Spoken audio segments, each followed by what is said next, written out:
Welcome back to Coriam. I'm Brian Gilberti, and today we're tackling a crucial and often overlooked area, geriatric emergency medicine, with one of the foremost experts in the field. Our guest today is Dr. Ula Hwang, who's a full professor of emergency medicine and population health at NYU, and also the medical director of geriatric emergency medicine. She's a pioneer in the space, having authored the first article on the geriatric emergency department and co-led the development of the geriatric ED guidelines, which serve as the foundation for the geriatric ED accreditation program. Now, today we'll explore how emergency physicians can optimize care for geriatric patients, the impact of geriatric EDs, and the practical strategies we can implement in our emergency departments. Dr. Hwang, thanks for joining us and welcome to Coriam. Great. Thank you so much for having me. Now, before we get started, let's lay out the foundation for this conversation by starting with the population we treat. And I'm stating the obvious when I say that emergency departments face high volumes and challenges requiring rapid diagnosis and treatment, but geriatric patients often present with multiple chronic conditions, polypharmacy concerns, and functional decline. So, Dr. Hwang, how can emergency physicians adapt their clinical approach to better serve this unique population while maintaining the efficiency that's required to function in the emergency department? So great question. One of the things that I would highlight or say is that the approaches are still going to be the same. When you have an older patient versus a younger patient, we're still going to be trying to address the acute presentation and diagnose and treat what's going on. But layered upon that are all those points that you brought up as they come in, and usually they've got multiple medical problems. They might be on many medications. And so we got to be a little bit more careful about what medications we might be prescribing. And now we also have functional limitations. So they may not walk so well. They may have cognitive impairment. They may live alone. And so those factors may actually cause us to take a little bit longer, because once we diagnose, figure out what the problem is and, quote, treat it, whatever they're here for, we now have to also think about all the care transitions and are we meeting the goals of what the patient wants? And incorporating all of this may actually take some more time, but if that additional time means we can get the patient home safely from the ED, we've potentially avoided a hospitalization. Yes, very good. And so beyond the chief complaint, almost every patient in this population has other conditions or factors we must address to ensure a safe discharge plan. And not all geriatric patients are the same. Some are 80, 90, and they ran the marathon last year, while others are not at that point. How do we differentiate between these two types of patients? And what are the tools that can help us identify high-risk geriatric patients? So a lot of places that incorporate geriatric ED programs, they do some initial screens. In the past, we've used tools like the identification for seniors at risk.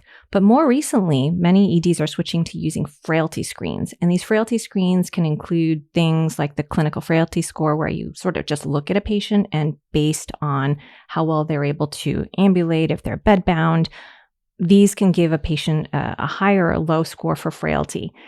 That is an initial screen and assessment to determine if patients then need subsequent assessments that are geriatric focused. And that question actually goes around the concept of geriatrics in the 4 or 5 M's. That's another age-friendly approach. And those 4 M's or 5 M's really speak to mentation. So mentation, are we assessing and picking up on whether or not the patient has delirium or dementia? Medications, again, polypharmacy, are patients on multiple medications, increased risk for adverse drug events, or even potentially inappropriate medications, because there are many medications that we should potentially avoid in an older patient as opposed to with younger patients. Mobility, so falls risk. It's not just a matter of doing a CAT scan and making sure that they don't have a head bleed, but after they've fallen and making sure they don't have a fracture, why did they fall? So really assessing for mobility and reasons, can they safely ambulate? And so potentially working with physical therapy and home PT referrals after patients been medically cleared. What matters? So goals of care discussion. This can include advanced care planning, advanced care directives, but also just simply asking what the patient wants and why they came to the emergency department. Many of us assume they want to be admitted, but actually many don't want to be admitted. And then finally, the 5th M that a lot of people don't think about, but that's elder mistreatment. And so elder abuse. There's an opportunity in the ED, just like with kids, for us to pick up on patients that might be at risk for elder mistreatment or elder abuse. Now, Dr. Hwang, the next question really centers around safety, like a lot of this conversation, and that is, what tools can we use to minimize hospital-related harms? And if the patient's going to be discharged, how can we best ensure that they're going to be discharged safely?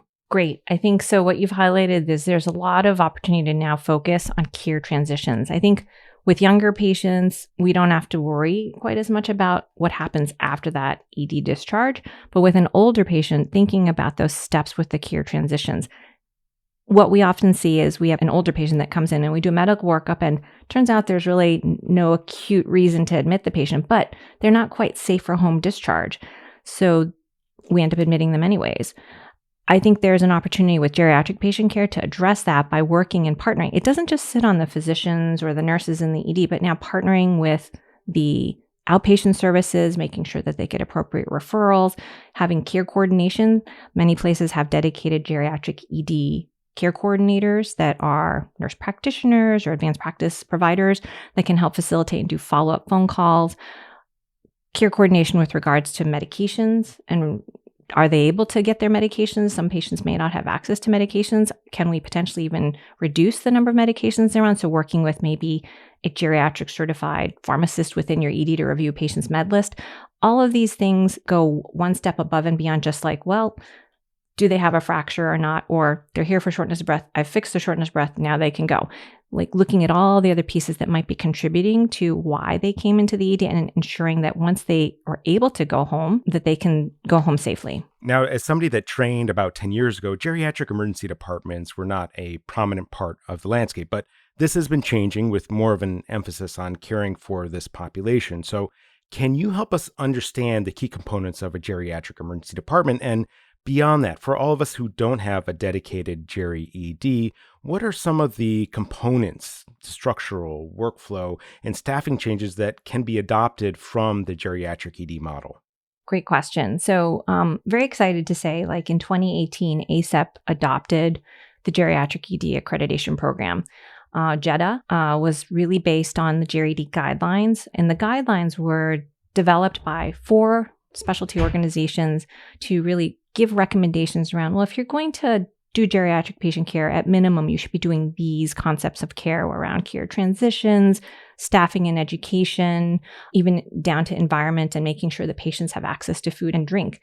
So those concepts were solidified as part of the Geriatric ED accreditation program, and you can get recognized for delivering good care anywhere from a level 3, just like a level 3 trauma center, to a level 1, where you're doing 20 different things around geriatric ED concepts and you have a dedicated space for these patients.